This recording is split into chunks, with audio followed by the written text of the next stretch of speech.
നമസ്കാരം. രാജ്യത്തിന്റെ വിധി ദിനം നാളെയാണ്. മോദിയുടെ 400 പാർ ലക്ഷ്യം കാണുമോ എന്ന് ഇന്ത്യൻ ജനത നാളെ പറയും.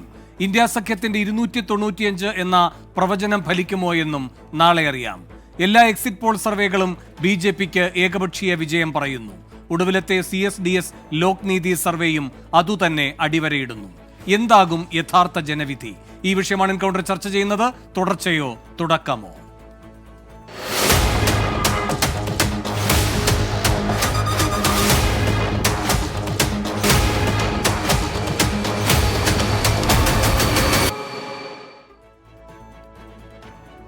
ഈ വിഷയത്തിൽ പ്രതികരിക്കാൻ കോൺഗ്രസിൽ നിന്ന് ജ്യോതികുമാർ ചാമക്കാല, BJPയിൽ നിന്ന് VV രാജേഷ്, CPMൽ നിന്നും KT കുഞ്ഞിക്കണ്ണൻ, തെരഞ്ഞെടുപ്പ് വിദഗ്ധൻ ഡോക്ടർ CA ജോസുകുട്ടി എന്നിവർ തത്സമയം എൻകൗണ്ടറിൽ അതിഥികളായി ചേരുന്നു. ആദ്യം ശ്രീ ജ്യോതികുമാർ ചാമക്കാല, ഈ CSDS ലോക്നീതി സർവേ അങ്ങയുടെ ശ്രദ്ധയിൽപ്പെട്ട് കാണുമല്ലോ. ഈ സർവേ ഇതിനു മുൻപ് ഏറ്റവും കൂടുതൽ ചർച്ച ചെയ്തിട്ടുള്ളത് കേരളത്തിലെയും ഇന്ത്യയിലെയും പ്രതിപക്ഷമാണ്. വിലക്കയറ്റം, തൊഴിലില്ലായ്മ തുടങ്ങിയിട്ടുള്ള ജീവൽ പ്രശ്നങ്ങളാണ് ഈ ജനവിധിയെ നിർണ്ണയിക്കാൻ പോകുന്നത് എന്ന് നിങ്ങൾ ആധാരമാക്കിയ സർവേയുടെ ഈ ഇലക്ഷന് ശേഷമുള്ള പുതിയ കണക്കുകൾ നിങ്ങളെയും അമ്പരപ്പിക്കുന്നതല്ലേ? കാരണം അതും BJPയുടെ നേതൃത്വത്തിലുള്ള NDA സർക്കാർ വരുമെന്ന് തന്നെയല്ലേ പറയുന്നത്? അപ്പോൾ ആദ്യഘട്ടത്തിൽ നിങ്ങൾ അനുകൂലിച്ച സർവേയുടെ അന്തിമ വിധിയെ നിങ്ങൾ എങ്ങനെ സമീപിക്കും?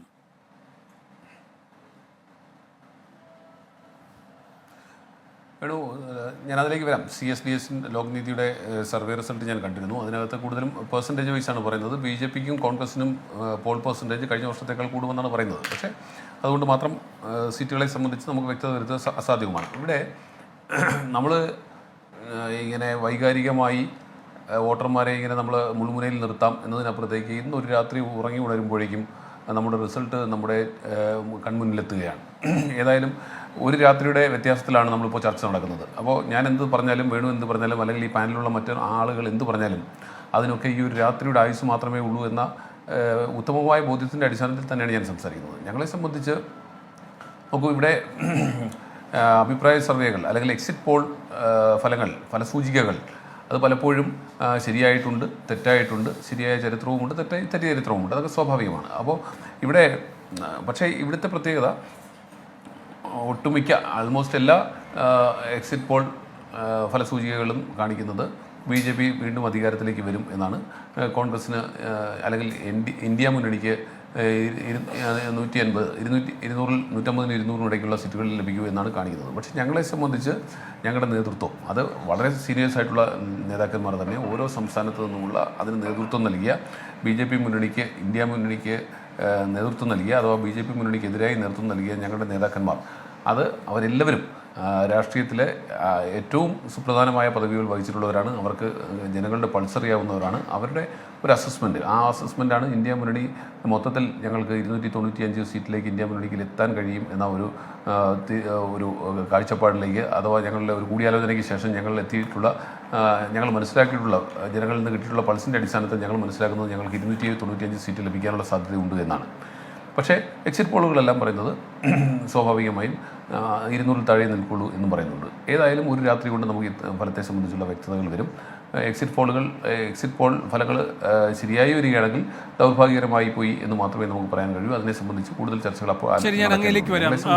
ശ്രീ KT കുഞ്ഞിക്കണ്ണൻ, ഇപ്പോൾ എക്സിറ്റ് പോളുകളെ പറ്റിയുള്ള പൊതുവിലുള്ള വിലയിരുത്തലാണ് ജ്യോതികുമാർ ചാമക്കാല നടത്തിയത്. കാതലായി നിങ്ങളുടെ മുഖാമുഖം നിൽക്കുന്ന ചോദ്യത്തിൽ നിന്ന് അദ്ദേഹം ഒഴിഞ്ഞു മാറുകയാണ്. ഇപ്പോൾ CPMും ഈ CSDS ലോക്നീതി സർവേയുടെ ആദ്യത്തെ സൂചനകൾ വളരെ ശക്തമായി ഉന്നയിച്ച പാർട്ടിയാണ്. ആ അർത്ഥത്തിൽ ജനങ്ങളെ സമീപിച്ച പ്രസ്ഥാനമാണ്. ഇന്ത്യ സഖ്യവും ആത്മവിശ്വാസത്തോടെ മുന്നോട്ട് കൊണ്ടുപോയ വിഷയങ്ങളാണത്.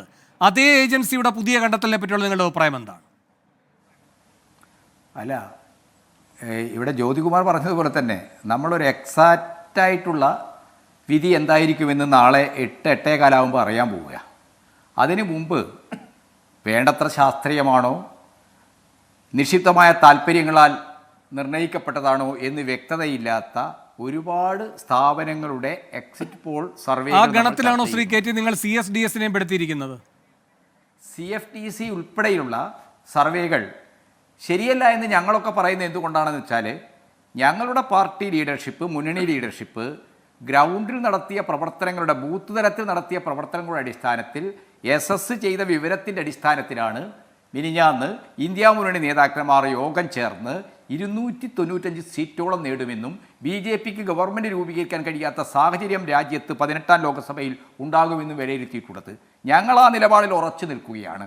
400 സീറ്റ് പിടിച്ചെടുക്കാമെന്നും 2025 RSSന്റെ രൂപീകരണ വർഷത്തിൽ ഈ രാജ്യത്തെ ഭരണഘടനയെ തന്നെ മാറ്റി ഹിന്ദു രാഷ്ട്രമാക്കാമെന്നുള്ള വലിയ അവകാശവാദത്തോടു കൂടിയാണ് BJP തെരഞ്ഞെടുപ്പിനെ നേരിട്ടത്. ഒരു കാര്യം ചോദിച്ചോട്ടെ, നിങ്ങൾ ഈ പറയുന്ന സംശയ നിഴലിൽ നിർത്തുന്ന CSDS ഈ തൊഴിലില്ലായ്മയും വിലക്കയറ്റവുമാണ് ഏറ്റവും പ്രധാനപ്പെട്ട ജീവൽ വിഷയങ്ങൾ ഈ തെരഞ്ഞെടുപ്പിൽ ജനങ്ങളെ സംബന്ധിച്ച് എന്ന കണ്ടെത്തലിനോട് യോജിക്കുകയാണോ വിയോജിക്കുകയാണോ ചെയ്തത്? ആ ഘട്ടത്തിൽ നിങ്ങൾക്കില്ലാത്തൊരു സംശയം ഇപ്പോൾ എന്തുകൊണ്ടുണ്ടാകുന്നു അവരെ പറ്റി? അല്ല, അത് ഏതെങ്കിലും ഒരു ഏജൻസി പറഞ്ഞത് കൊണ്ടല്ലോ. ഞങ്ങളെല്ലാം തന്നെ പറഞ്ഞാണ് മനുഷ്യരുടെ ഭൗതിക ജീവിതത്തെ ബാധിക്കുന്ന ഭക്ഷണം തൊട്ട് പണി വരുമാനം വരെയുള്ള കാര്യങ്ങളാണ് യഥാർത്ഥത്തിൽ തെരഞ്ഞെടുപ്പിൽ ചർച്ച ചെയ്യപ്പെട്ടത്. BJP കൊണ്ടുവന്നിരിക്കുന്ന പ്രാണപ്രതിഷ്ഠ ഉൾപ്പെടെയുള്ള വൈകാരികവും മതവിശ്വാസപരവുമായ എല്ലാ കാര്യങ്ങളും ഈ തെരഞ്ഞെടുപ്പിൽ തള്ളപ്പെടും. തീർച്ചയായിട്ടും ഈ തെരഞ്ഞെടുപ്പിൻ്റെ ഒരു ഗതിക്രമത്തെ പരിശോധിക്കുമ്പോൾ നമുക്കത് കാണാൻ കഴിയും. നരേന്ദ്രമോദി പ്രാണപ്രതിഷ്ഠ നടത്തി അയോധ്യയിൽ ക്ഷേത്രമുണ്ടാക്കിയ ചരിത്രപുരുഷനാണ് ഞാൻ, ദേശീയ ക്ഷേത്രമാണ് രാമക്ഷേത്രം എന്നെല്ലാം പറഞ്ഞുകൊണ്ട് വോട്ടർമാരെ അഭിമുഖീകരിക്കാൻ ശ്രമിച്ചപ്പോൾ അത് നടന്നില്ലല്ലോ. ഇന്ത്യയിലെ ജനങ്ങൾ UPയിൽ പോലും രാമക്ഷേത്രമൊന്നും അത്ര കാര്യമായ ചർച്ചയായില്ലല്ലോ. അപ്പം നമ്മൾ മനസ്സിലാക്കേണ്ടത് പറഞ്ഞ കാര്യങ്ങളുടെ വസ്തുത എന്താണ് എന്നതിൻ്റെ അടിസ്ഥാനത്തിലാണ് നമ്മൾ ഓരോന്നിനെയും സപ്പോർട്ട് ചെയ്യുന്നതും അതിനെ നമ്മൾ പിന്തുണച്ച് പറയുന്നതും. അല്ലാതെ നമ്മൾ എന്താണ് ഇപ്പോൾ കഴിഞ്ഞ ഒരു തെരഞ്ഞെടുപ്പ് പോളിംഗ് ബൂത്തുകളിൽ പ്രവർത്തിച്ച ഞങ്ങളുടെ പ്രവർത്തകരുടെ, ഇന്ത്യ മുന്നണി പ്രവർത്തകരുടെ രാജ്യവ്യാപകമായ തെരഞ്ഞെടുപ്പ് പ്രവർത്തനത്തിൻ്റെ അനുഭവങ്ങളുടെ അടിസ്ഥാനത്തിൽ അവർ നടത്തിയ അസസ്മെൻറ്റ്, ആ അസസ്മെൻ്റാണ് ഞങ്ങളിപ്പോഴും ബലമായി വിശ്വസിക്കുന്നത്. ഈ രാജ്യത്ത് ഇന്ത്യ മുന്നണിക്ക് BJPയെ മാറ്റി നിർത്താൻ കഴിയുന്ന ഒരു തരത്തിലേക്ക് മാറാൻ കഴിയും എന്നാണ് ഞങ്ങൾ കാണുന്നത്. ശരി, ശ്രീ VV രാജേഷ്, ഈ പറയുന്ന CSDS എന്ന് പറയുന്ന ഏറ്റവും ഒടുവിലത്തെ സർവേ റിപ്പോർട്ട് വരെ ഇന്ത്യ സഖ്യം കാണുന്നത് സർക്കാർ സർവേ റിപ്പോർട്ട് എന്നാണ്. കഴിഞ്ഞ ദിവസം 13 പ്രതിപക്ഷ കക്ഷികളിലെ നേതാക്കന്മാർ കൂടിയിരുന്ന് എന്താണോ രാജ്യത്തവർ ജനങ്ങളുമായി നേരിട്ട് ഇടപഴകിക്കൊണ്ട് മനസ്സിലാക്കിയ യാഥാർത്ഥ്യം, അതിൻ്റെ കണക്കുകൾ പുറത്തുവിടുകയുണ്ടായി. അതാണ് 295. അത് സർക്കാർ സർവേ അല്ല, ജനങ്ങളുടെ സർവേ എന്ന നിലയിലാണ് അവർ അത് അവതരിപ്പിക്കുകയും ചെയ്തത്. നിങ്ങൾക്ക് പോലും ഈ പറയുന്ന എക്സിറ്റ് പോൾ ഏജൻസികളെ തള്ളാതെ ഒരു സമീപനം എടുക്കുമ്പോൾ, അങ്ങനെ ഏകപക്ഷീയമായ വിജയം പ്രഖ്യാപിക്കുമ്പോഴും ജനങ്ങൾ എന്താണ് പറഞ്ഞത് എന്ന യഥാർത്ഥമായ ഞങ്ങളുടെ കണ്ടെത്തലുമായി ഞങ്ങൾ ആത്മവിശ്വാസത്തോടെ മുന്നോട്ട് പോകുന്നുവെന്ന ഇന്ത്യ സഖ്യത്തിൻ്റെ മറുവാദത്തെ, ആ വെല്ലുവിളിയെ, ആ ആത്മവിശ്വാസത്തെ നിങ്ങൾ എങ്ങനെ കാണുന്നു? അല്ല, സ്വാഭാവികമായിട്ടും ഇന്ത്യ സഖ്യം, അവർ പറയുന്ന ആ സഖ്യം, അതിലുള്ള നേതാക്കന്മാരെ ഒന്നും ഞങ്ങൾ വില കുറച്ച് കാണുന്നില്ല. ഇപ്പോൾ ചെറിയ പ്രായത്തിൽ തന്നെ മഹാരാഷ്ട്ര പോലുള്ള വലിയൊരു സംസ്ഥാനത്തിൻ്റെ മുഖ്യമന്ത്രിയായ ശരത് പവാർ ഉൾപ്പെടെയുള്ളവർ ആ സഖ്യത്തിലുണ്ടാവും. ആ നേതാക്കന്മാരുടെയൊക്കെ തന്നെ പരിചയ സമ്പത്തും അനുഭവ സമ്പത്തും ഒന്നും തന്നെ വില കുറച്ച് കാണുന്നില്ല. അവരൊക്കെ തന്നെ ഇന്ത്യ അറിയാവുന്ന നേതാക്കന്മാരൊക്കെ തന്നെയാണ്. അതുകൊണ്ട് തന്നെ അവരെ വില കുറച്ച് കാണുവാനോ അവമതിക്കുവാനോ ഒന്നും ഞങ്ങൾ തയ്യാറാവുന്നില്ല. അങ്ങനെ തയ്യാറാവാനും പാടില്ല. പക്ഷേ വർത്തമാനകാല യാഥാർത്ഥ്യത്തിലേക്ക് വരുമ്പോഴേക്കും അവർ നേതൃത്വം കൊടുക്കുന്ന ഒരു മുന്നണിയുണ്ട്.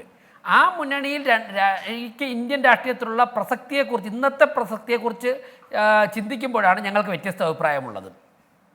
അതൊക്കെ തന്നെ ഏകദേശം ചിത്രീകരിക്കപ്പെടുന്നൊരവസ്ഥ, പരസ്പരം പോരടിച്ച്, വാശിയോടെ പോരടിച്ച് പരസ്പരം തകർക്കുവാൻ വേണ്ടി നിൽക്കുന്ന ഒരു 10-20 കക്ഷികൾ ഒരുമിച്ച് ചേർന്നിട്ട്, അവർക്ക് എത്ര എക്സ്പീരിയൻസ് ഉണ്ടെങ്കിലും അവർ ജനങ്ങളുടെ മുമ്പിൽ ഒരു ആശയം പ്രസൻറ്റ് ചെയ്യുമ്പോഴേക്കും ജനങ്ങൾ അതിനെ ഏത് രീതിയിലായിരിക്കും അതിനെ സ്വീകരിക്കുന്നത്. ഇപ്പോൾ തന്നെ ഈ 24 നമ്മുടെ ഈ ചർച്ച തുടങ്ങുന്നതിന് തൊട്ട് മുൻപ് അവസാനിച്ച നമ്മുടെ ഹാഷ്മിയും വിജയകുമാറും നിന്നുകൊണ്ട് അവതരിപ്പിച്ച വാർത്തയിൽ ഞാൻ കാണുന്നത്, വടകര ഒരു ADGP ക്യാമ്പ് ചെയ്ത് മാധ്യമപ്രവർത്തകരുടെ ഉൾപ്പെടെ കളക്ടർ വിളിച്ചിട്ട് നിങ്ങൾ വാർത്തകൾ തെറ്റായത് പ്രചരിപ്പിക്കരുതെന്ന് പറഞ്ഞ് 7 മണി വരെ 6 മണി വരെ മാത്രമേ വിജയാഘോഷം നടത്താവുള്ളൂ എന്ന് പറഞ്ഞു നിൽക്കുന്ന ഒരു സാഹചര്യം. ഇന്ത്യ മുന്നണിയിലെ 2 കക്ഷികളാണ് അവർ മത്സരിക്കുന്നത്. അവർ ഒരുമിച്ച് ഇന്ത്യ ഭരിക്കാൻ പോകുന്നവരാണ്. അങ്ങനെയുള്ളവർ നടത്തുന്ന മത്സരിച്ച് ഞങ്ങളവിടെ വിജയിക്കുവാനായിട്ട് ഞങ്ങൾക്ക് സാധ്യത കുറഞ്ഞ മണ്ഡലങ്ങളിലൊന്ന് തന്നെയാണ്. ഞങ്ങളുടെ സംഘടനാ ശേഷി അത്രയേ അവിടെ ഉള്ളൂ. അപ്പോൾ അവിടെ ഈ രാജ്യം ഞങ്ങൾ ഒരുമിച്ച് ഭരിക്കാൻ പോകുന്നു എന്ന് പറഞ്ഞവരെ സംരക്ഷിക്കുവാൻ വേണ്ടി, അല്ലെങ്കിൽ തമ്മിൽ തല്ല് നടക്കാതിരിക്കാൻ വേണ്ടി കേരളത്തിലെ മുഴുവൻ പോലീസ് സംവിധാനം അവിടെ ഇറങ്ങി നിൽക്കുകയാണ്. ഞാനൊരു ചെറിയ ഉദാഹരണം പറഞ്ഞെങ്കിൽ ഏറെക്കുറെ ഇത്രത്തോളം അല്ലെങ്കിൽ ഇതുപോലെയൊക്കെ തന്നെയാണ് മറ്റുള്ള എല്ലാ സ്ഥലത്തും. ഇന്ന് കോൺഗ്രസിൻ്റെ ഒരു മുതിർന്ന നേതാവ് വ്യക്തിപരമായിട്ട് എന്നോട് സംസാരിക്കുമ്പോൾ അദ്ദേഹം ഷെയർ ചെയ്തത്, പഞ്ചാബിലുള്ള ചില കോൺഗ്രസ് നേതാക്കന്മാർ പറഞ്ഞത് അരവിന്ദ് കെജ്രിവാൾ ജയിലിൽ നിന്നും ഇടക്കാല ജാമ്യം കെട്ടി ഇറങ്ങിയത് പഞ്ചാബിൽ കോൺഗ്രസിനൊരു ബാധ്യതയായി മാറിയെന്നാണ് അദ്ദേഹം പറഞ്ഞത്. പഞ്ചാബിലുള്ള കോൺഗ്രസിൻ്റെ നേതാക്കന്മാർ സംസാരിക്കുമ്പോഴേക്കും പറയുന്നത് പഞ്ചാബിൽ അരവിന്ദ് കെജ്രിവാൾ ഇറങ്ങിയത് അവർക്കൊരു ബുദ്ധിമുട്ടായിട്ട് മാറിയെന്നാണ് പറയുന്നത് കോൺഗ്രസിന്റെ ജയത്തിന്. അല്ല, അതിപ്പോ താങ്കളോട് ചെവിയിൽ സ്വകാര്യമായി പറയേണ്ട കാര്യമില്ല. പഞ്ചാബിലെ അവരുടെ കോൺഗ്രസിന്റെ സംസ്ഥാന അധ്യക്ഷൻ ആപ്പുമായി ബന്ധപ്പെട്ടും കെജ്രിവാളിന്റെ ജയിലിൽ നിന്നുള്ള ജാമ്യം കിട്ടിയുള്ള വരവുമായി ബന്ധപ്പെട്ടുമൊക്കെ കൃത്യമായി എതിർ നിലപാട് പറഞ്ഞിട്ടുണ്ട്. ഒരു സംശയവും ഇല്ലാത്ത തരത്തിലുള്ള വിമർശനമാണ് അദ്ദേഹം അവിടെ ഉന്നയിച്ചിട്ടുള്ളത്. അതെ വേണു, ഞാൻ നേരത്തെ പറഞ്ഞ ഇന്ത്യ സഖ്യത്തിലെ നേതാക്കന്മാരുടെ പാരമ്പര്യത്തെയും വ്യക്തിപരമായിട്ടും അവരുടെ അനുഭവ സമ്പത്തിനെയും ബഹുമാനിക്കുമ്പോൾ തന്നെ ഇത്തരത്തിൽ പരസ്പരം കിട്ടുന്ന ആദ്യത്തെ അവസരത്തിൽ തന്നെ പോരടിച്ച് തമ്മിൽ തകർക്കുവാൻ നിൽക്കുന്ന ഒരു സംവിധാനത്തിന്റെ കയ്യിൽ ഈ രാജ്യത്തിന്റെ ലോകത്തിലെ മൂന്നാമത്തെ സാമ്പത്തിക കാര്യം ചോദിച്ചോട്ടെ, നിങ്ങളുടെ ഈ NDA സഖ്യത്തിൽ തന്നെയാണല്ലോ TDP ഉള്ളത്, ചന്ദ്രബാബു നായിഡു ഉള്ളത്. പ്രധാനമന്ത്രി നരേന്ദ്രമോദി പറഞ്ഞത് എന്താണ്? മുസ്ലിങ്ങൾക്ക് സംവരണം കൊടുക്കുക, OBCക്കും SC/STക്കും ദളിതുകൾക്കുമുള്ള സംവരണം അടിച്ചുമാറ്റി മുസ്ലിങ്ങൾക്ക് കൊടുക്കാൻ ഞാൻ ജീവനോടെ ഇരിക്കുമ്പോൾ അനുവദിക്കില്ല എന്നാണ് പറയുന്നത്. അദ്ദേഹം ജീവനോടെ ഇരിപ്പുണ്ടല്ലോ. TDPയുടെ മാനിഫെസ്റ്റോയിൽ പറയുന്നത് എത്ര ശതമാനം സംവരണം മുസ്ലിങ്ങൾക്ക് കൊടുക്കുമെന്നാണ്. അപ്പോൾ ആരാണിപ്പോൾ ജീവനോടെ ഇരിപ്പുണ്ടോ ഇല്ലയോ എന്ന് സംശയിക്കേണ്ടത്? കേജ്രിവാളുമായി ബന്ധപ്പെട്ട് അങ്ങയോട് ചെവിയിൽ പറഞ്ഞ ഇതേ കാര്യങ്ങൾ അല്ല, ഒരു സെക്കൻഡ്, BJPക്കാർ അങ്ങയോട് ചെവിയിൽ പറയാതിരിക്കുന്നുണ്ടോ? വേണു, BJP നേതൃത്വം കൊടുക്കുന്ന ദേശീയ ജനാധിപത്യ സഖ്യത്തെയും ആരാണ് നേതൃത്വം കൊടുക്കുന്നത് നമുക്ക് ഇന്ന് വരെ കണ്ടുപിടിക്കാൻ വേണ്ടി ആർക്കും സാധിച്ചിട്ടില്ലാത്ത അപ്പുറത്ത് നിൽക്കുന്ന ഒരു മുന്നണിയെയും തമ്മിൽ താരതമ്യം എന്റെ ചോദ്യം നേരിട്ടുള്ളതാണ്. TDP അവരുടെ മാനിഫെസ്റ്റോയിൽ പറഞ്ഞിട്ടുണ്ടോ ഇല്ലയോ മുസ്ലിം സംവരണം? അത് ജീവനോടെ ഉണ്ടെങ്കിൽ നടപ്പാക്കില്ല എന്ന് പ്രധാനമന്ത്രി പറഞ്ഞിട്ടുണ്ട്. രണ്ട് മുന്നണികളല്ല, ഒറ്റ മുന്നണിയിലുള്ള ആളുകളാണ് പറയുന്നത്. അതിലാദ്യം ഒരു തീർപ്പ് കൽപ്പിക്കാൻ നിങ്ങൾക്കായിട്ടുണ്ടോ ഇതുവരെ? വേണു, തെരഞ്ഞെടുപ്പ് സമയത്ത് ഓരോ പാർട്ടിയും ആ പാർട്ടിയുടേതായ പ്രകടന പത്രിക ഇറക്കാറുണ്ട്. ഞാൻ പറഞ്ഞത് അരവിന്ദ് കെജ്രിവാൾ ജയിലിൽ നിന്ന് ഇറങ്ങിയത് ആ മുന്നണിക്ക് തന്നെ ഒരു ബാധ്യത എന്നാണ് കോൺഗ്രസിന്റെ നേതാക്കന്മാർ പറയുന്നത്. അങ്ങനെയുള്ള ഒരു സംവിധാനത്തിന്റെ കയ്യിൽ ഈ രാജ്യത്തിന്റെ മാത്രമല്ല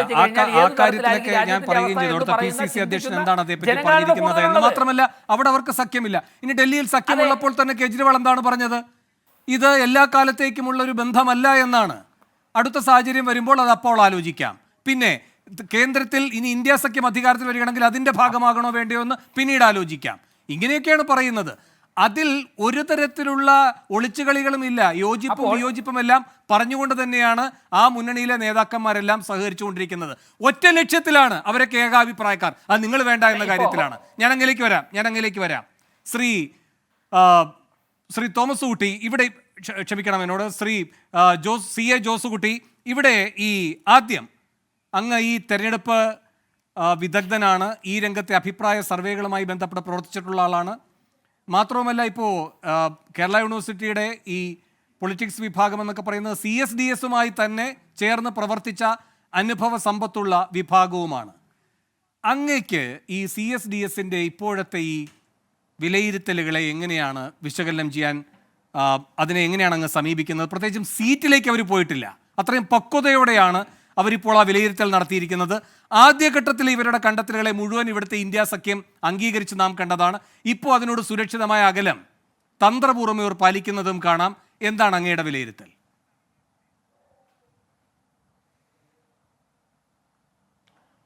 CSDS രാജ്യത്ത് വളരെ ക്രെഡിബിലിറ്റി ഉള്ള ഒരു സർവേ നടത്തുന്ന ഏജൻസിയാണ്.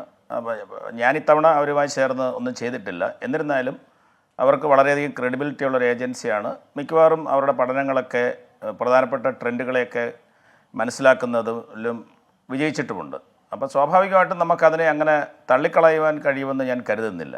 അത് മാത്രമല്ല, സത്യസന്ധമായി നടത്തിയിട്ടുള്ള ഒരു സർവേയും നമുക്ക് തള്ളിക്കളയാൻ കഴിയില്ല. കാരണം ഒരു സർവേ എന്ന് പറയുമ്പോൾ അത് ശാസ്ത്രീയമായി അതിൻ്റെ മാനദണ്ഡങ്ങളെല്ലാം കൂടെ പാലിച്ച് നടത്തിയിട്ടുള്ളതാണെങ്കിൽ അതിൽ ജനങ്ങളാണ് സംസാരിക്കുന്നത്. അപ്പോൾ നമ്മളിവിടെ ഇരുന്നൊരു TV-യിലൊരു ഷോ നടത്തുമ്പോൾ നമ്മൾ നമ്മുടേതായിട്ടുള്ള രീതിയിലുള്ള വിശകലനങ്ങളാണ് നടത്തുന്നത്. അത് വ്യക്തിപരമാകാം, നമ്മുടെ വായിച്ചറിവാവാം, മറ്റു കാര്യങ്ങളൊക്കെ ആകാം, വിശകലന ശേഷിയാവാം. പക്ഷേ സാധാരണ ജനങ്ങൾ തിരഞ്ഞെടുപ്പിൽ വളരെ പ്രാധാന്യമുള്ളവരാണ്. അവർക്ക് അവരുടേതായ വിഷയങ്ങൾ വളരെ ശാസ്ത്രീയമായി ഒരു സർവേയിലൂടെ ശേഖരിച്ച് നടത്തുമ്പോൾ അത് നമ്മളൊരാൾ പറയുന്നതിനേക്കാൾ പ്രസക്തി ഉണ്ട് എന്നാണ് ഞാൻ മനസ്സിലാക്കുന്നത്. അപ്പം ജനങ്ങളുടെ ഒരു ശബ്ദം സർവേയിലൂടെ വരുന്നത് ജനങ്ങൾ സംസാരിക്കുന്നതിന് തുല്യമാണ്. അവരുടെ അഭിപ്രായങ്ങളാണ് ഇത്തരം സർവേകളിൽ പ്രത്യേകിച്ചും വളരെ ശാസ്ത്രീയമായി നടത്തുന്നതിലുള്ളത്. അതുകൊണ്ട് CSDS-ന്റെ ആണെങ്കിലും മറ്റ് അതുപോലെ ശാസ്ത്രീയമായി നടത്തിയിട്ടുള്ള സർവേകളെയൊന്നും നമ്മൾ തള്ളിക്കളയുന്നതിൽ മറ്റ് സർവേകളും CSDS തമ്മിൽ കാതലായ വ്യത്യാസമുണ്ടോ ഇല്ലയോ? വിശ്വാസ്യത കൂടുതൽ ആർക്കാണ്?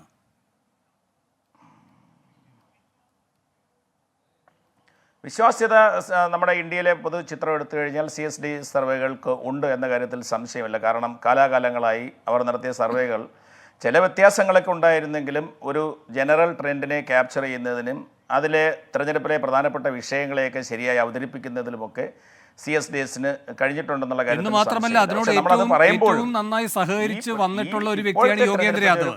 യോഗേന്ദ്ര യാദവിന്റെ കണ്ടെത്തലുകളെയൊക്കെ ഇന്ത്യ സഖ്യം അംഗീകരിക്കുന്നുണ്ട് ഇപ്പോഴും. അപ്പോൾ ഇവർക്ക് അനുകൂലമാകുന്ന ഭാഗം വരുമ്പോൾ മാത്രം ഒരു വ്യക്തിയായാൽ പോലും അവർ അതിനെ അംഗീകരിക്കും. തീർച്ചയായിട്ടും ഒരു വ്യക്തിയായാൽ പോലും എന്ന് വെച്ചാൽ യോഗേന്ദ്ര പറയുന്നത്, ഞാൻ ഡൽഹിയെ പറ്റി ഇപ്പോൾ പറയുന്നില്ല, കാരണം ഒരു 100 ആളുകളോടെങ്കിലും നേരിട്ട് ആശയവിനിമയം നടത്തിയാലേ എനിക്ക് എന്തെങ്കിലും പറയാനുള്ളൊരു ആത്മവിശ്വാസം കിട്ടുമെന്നാണ്. എങ്കിലും ഞാൻ താമസിക്കുന്ന സ്ഥലം കൂടെയാണ്, എങ്കിലും ഡൽഹിയെ പറ്റി പറയാമെന്ന് പറഞ്ഞിട്ടൊക്കെയാണ് അദ്ദേഹത്തിൻ്റെ അഭിപ്രായ പ്രകടനം. അതടക്കം ഇവർക്ക് സ്വീകാര്യമാണ്. ഒരു വ്യക്തി നടത്തുന്ന അഭിപ്രായ പ്രകടനങ്ങൾ, അദ്ദേഹത്തിൻ്റെ യാത്രകൾ, ആശയവിനിമയങ്ങൾ, പിന്നെ മാധ്യമങ്ങളിലൂടെ അടക്കം കിട്ടുന്ന വിവരങ്ങളുടെ അടിസ്ഥാനത്തിൽ എന്ന് അദ്ദേഹം പറയുന്ന കാര്യങ്ങളെ ഇവർ ഏറ്റുപാടുന്നുണ്ട്. പക്ഷേ CSDS-നെ പോലും ഇപ്പോൾ സംശയനിഴലിൽ നിർത്തുകയാണ് ശ്രീ ജോസൂട്ടി. സ്വാഭാവികമായും ഇത്തരം കാര്യങ്ങൾ വരുമ്പോൾ ഇപ്പം നമ്മുടെ ഇവിടെ ഇരിക്കുന്നവരെല്ലാം രാഷ്ട്രീയ രംഗത്ത് പ്രവർത്തിക്കുന്നവരാണ്. അവർക്ക് അവരുടെ രാഷ്ട്രീയ പാർട്ടികളുടെ ആശയങ്ങൾ ഒപ്പം നിൽക്കേണ്ടതായിട്ടുള്ള ആവശ്യമുണ്ട്. അപ്പം നമുക്കറിയാവുന്നതുപോലെയാണ് ഓരോ രാഷ്ട്രീയ പാർട്ടികളുടെ അവരുടെ നിലപാടുകൾ, അവരുടെ ആശയങ്ങളെയൊക്കെ പ്രചരിപ്പിക്കുകയും അവർ മുന്നോട്ട് വയ്ക്കുന്ന കാര്യങ്ങളെ ന്യായീകരിക്കുവാനും ശ്രമിക്കും. അതിൻ്റെ ഭാഗമായിട്ട് ഇപ്പം പ്രതികൂലമായൊരു അഭിപ്രായം വരുമ്പോൾ സ്വാഭാവികമായിട്ടും അത് പൂർണ്ണമായി അംഗീകരിച്ചുകൊണ്ട് മുന്നോട്ട് പോകുവാനൊന്നും രാഷ്ട്രീയ പാർട്ടികൾക്ക് കഴിയില്ല. അവർക്ക് അവരുടേതായ കാഴ്ചപ്പാടുകളുടെ വെളിച്ചത്തിലാണ് സാധാരണ അഭിപ്രായങ്ങൾ പറയുന്നത്. ഞാൻ അതിനെ അങ്ങനെയേ കാണുന്നുള്ളൂ. എന്നുകൊണ്ട് സർവേകളെ നമ്മൾ പൂർണ്ണമായി തള്ളിക്കളയാനോ അല്ലെങ്കിൽ സർവേകളുടെ ഏറ്റവും ഒടുവിൽ വന്നിരിക്കുന്നതും ഇതുവരെയുള്ള ട്രാക്ക് റെക്കോർഡിൽ വിശ്വാസയോഗ്യമായ ഒരു ഏജൻസിയാണ് അവർ എന്നതുകൊണ്ടുമാണ് അതിലേക്ക് തന്നെ ഇപ്പോൾ ഒന്നുകൂടെ ഊന്നുന്നത്. 37.4% 2019 BJPക്ക് 40% പറയുകയാണ് ഇത്തവണ. കോൺഗ്രസിനും കൂടിയിരിക്കുകയാണ്. കോൺഗ്രസിന് BJPയേക്കാൾ കൂടിയിരിക്കുകയാണ്. 19.5% 2019, അത് 23% അപ്പോൾ ഏതാണ്ട് 3.5% വർധനവ് കോൺഗ്രസിന് വരുന്നു. 2.5% വ്യത്യാസമാണ് BJPക്ക് വരുന്നത്, ഉയർച്ചയാണ് BJPക്ക് വരുന്നത്. പക്ഷേ ഈ 40%, 37-ൽ നിന്നും 40 എന്ന് പറയുമ്പോൾ അത് BJPയുടെ സഖ്യകക്ഷികൾക്ക് 7% ഉണ്ട്. അതിപ്പോൾ കോൺഗ്രസിൻ്റെതുണ്ട്, അതിലേക്ക് വരാം, പിന്നെ മറ്റുള്ളവരിലേക്കുണ്ട്. അതല്ല, ഈ 37-ൽ നിന്നും 40% വരുമ്പോൾ CSDS സീറ്റ് പറയുന്നില്ല സാർ. അത് സീറ്റായി കൺവെർട്ട് ചെയ്താലുള്ള അതിൻ്റെ പ്രൊജക്ഷൻ ഏകദേശം എത്രയായിരിക്കും ശ്രീ ജോസൂട്ടി?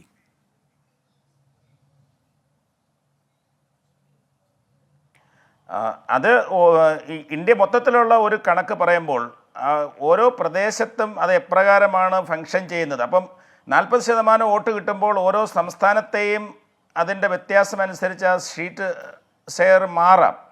അപ്പം സംസ്ഥാനങ്ങളുടെ സാഹചര്യം അനുസരിച്ച് കൂടിയായിരിക്കും. ഇതൊരു ഓൾ ഇന്ത്യ പിക്ചറിൽ അത്ര വോട്ട് കിട്ടുമ്പോൾ ഈ സീറ്റുകൾ നമുക്ക് 2% വർധനവ് വരുന്നു. പക്ഷേ വി രാജ അവർക്കെതിരായിട്ടുള്ള കാര്യമാണ് ചൂണ്ടിക്കാട്ടുന്നത്. അതായത് BJPയുടെ സഖ്യകക്ഷികളെ പറ്റിയും പറയുന്നുണ്ട്. പക്ഷേ സഖ്യകക്ഷികൾക്ക് 1.5% കുറയുകയാണ് ചെയ്തിരിക്കുന്നത്.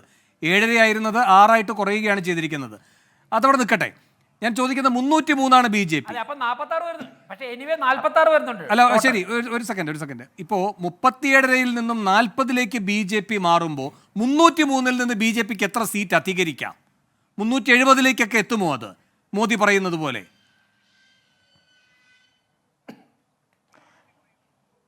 അങ്ങനെയുള്ളൊരു സാധ്യത ഞാൻ കാണുന്നില്ല. കാരണം ഈ പ്രാവശ്യത്തെ ഒരു വോട്ടിൻ്റെ ഒരു പ്രത്യേകത, ഒരു ഓൾ ഇന്ത്യ ട്രെൻഡ് BJPക്ക് അനുകൂലമായി ഉണ്ട് എന്ന് നമുക്ക് പറയുവാൻ കഴിയില്ല. ഒറ്റ കാര്യം ചോദിച്ചോട്ടെ, നേരിട്ടൊരു കാര്യം, 37% നിന്ന് 40%ലേക്ക് BJPയുടെ വോട്ട് ഷെയർ ഉയരുമെങ്കിൽ 303-നേക്കാൾ കൂടുമല്ലോ. 303-ന് താഴേക്ക് വരുമെന്ന് കരുതാൻ കഴിയുമോ? അങ്ങനെ നമുക്ക് തീർച്ചപ്പെടുത്തി പറയാൻ കഴിയില്ല. കാരണം അത് ഓരോ സംസ്ഥാനത്തെയും ഓരോ പ്രദേശത്തെയും വോട്ടിംഗ് പാറ്റേൺ എന്ന് വെച്ചാൽ അങ്ങ് സൂചിപ്പിക്കുന്നത് ചില സ്ഥലങ്ങളിൽ ഭൂരിപക്ഷം കൂടാം അല്ലെ? അതായത് സീറ്റുകളായിട്ട് ഇതിന്റെ ഉയർച്ച വരണമെന്നില്ല, വിവിധ മണ്ഡലങ്ങളിൽ ഭൂരിപക്ഷം ഉയരുന്ന രൂപത്തിലേക്ക് വരാം, അങ്ങനെ വോട്ട് ഷെയർ കൂടാം. അതുകൊണ്ട് 303-ൽ നിന്ന് ഈ വോട്ട് ഷെയർ കൂടി എന്നതുകൊണ്ട് സീറ്റുകൾ അധികരിക്കണമെന്നില്ല. ഇതല്ലേ നിങ്ങളുടെ സമീപനം അല്ലേ? സീറ്റ് കൂടണമെന്ന് അതെ, അങ്ങനെ നിർബന്ധമില്ല. കാരണം വോട്ട് ഷെയർ കൂടിയെന്ന് കണ്ട് സീറ്റ് കൂടണമെന്ന് ഒരിക്കലും വോട്ട് ഷെയറിന്റെ അടിസ്ഥാനത്തിലായിരുന്നില്ലല്ലോ പണ്ടും സീറ്റുകൾ കിട്ടിയിരുന്നത്. സാധാരണ ഒരു പാർട്ടിക്ക് ഇപ്പം BJPക്ക് വോട്ട് ഷെയർ കുറഞ്ഞിരിക്കുന്ന ഘട്ടത്തിലും കോൺഗ്രസിന് വോട്ട് ഷെയർ കുറഞ്ഞിരിക്കുന്ന ഘട്ടത്തിലും ആ വോട്ട് ഷെയറിനേക്കാൾ ഉയർന്ന അനുപാതത്തിലുള്ള സീറ്റുകൾ കിട്ടിയിട്ടുണ്ട്. ശരിയാണ്. അപ്പൊ അതിന് കാരണം എല്ലാ ഘട്ടത്തിലും ഭൂരിപക്ഷം ഉയരാം, ഒരു സ്ഥാനാർത്ഥി കിട്ടുന്ന ഭൂരിപക്ഷം ഉയരാം, അതിനനുസരിച്ച് പാർട്ടിയുടെ വോട്ട് ഷെയർ കൂടും, അതിനനുസരിച്ച് സീറ്റുകൾ കൂടണമെന്നില്ല. രാജേഷ് വേഗം അതിനുള്ള മറുപടി, എന്നിട്ട് എനിക്ക് മറ്റതിലേക്ക് പോകണം. അപ്പൊ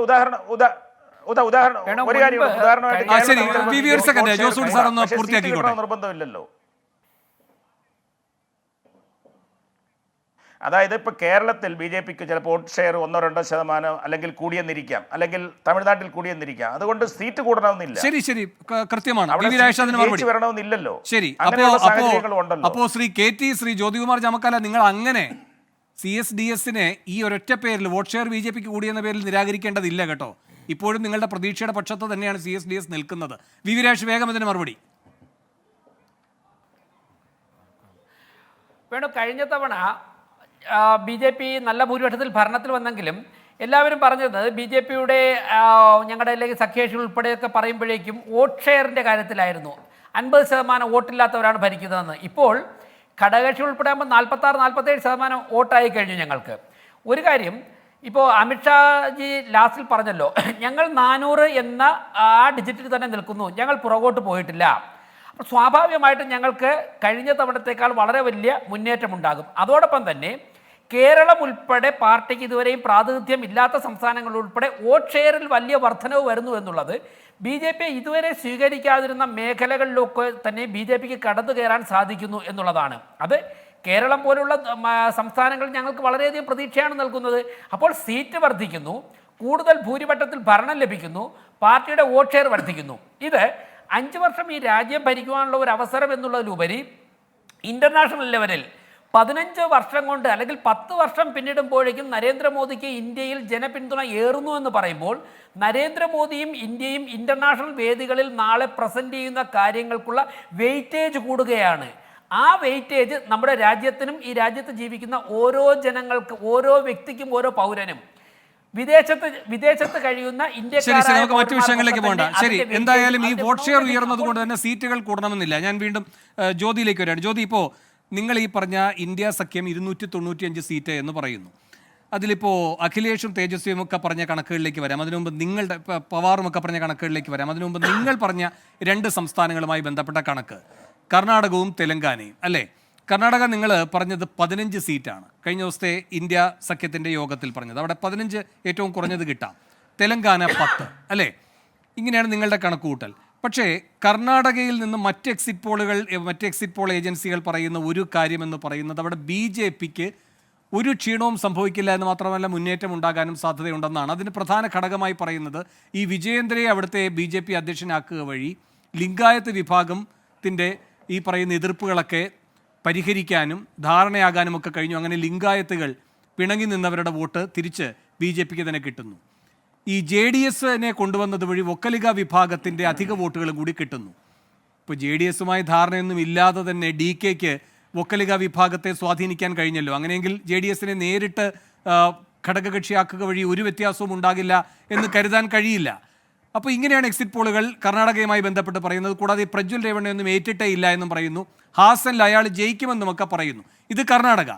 തെലങ്കാനയുടെ കാര്യത്തിൽ പറയുന്ന BRSനെതിരെയുള്ള വികാരം ശക്തമാണ്, അത് സമ്മതിക്കുന്നു. പക്ഷേ കോൺഗ്രസിനോടുള്ള വിരുദ്ധ വികാരമുണ്ട്. അതുകൊണ്ട് BRSനോടുള്ള എതിർപ്പ് BJPയിലേക്ക് പോകും, കോൺഗ്രസിലേക്ക് പോകാതെ എന്നാണ് പറയുന്നത്. അപ്പോൾ ഇത് രണ്ടും വെച്ചുകൊണ്ട് നിങ്ങൾക്ക് ഈ 15-10 എങ്ങനെ എത്താൻ കഴിഞ്ഞു?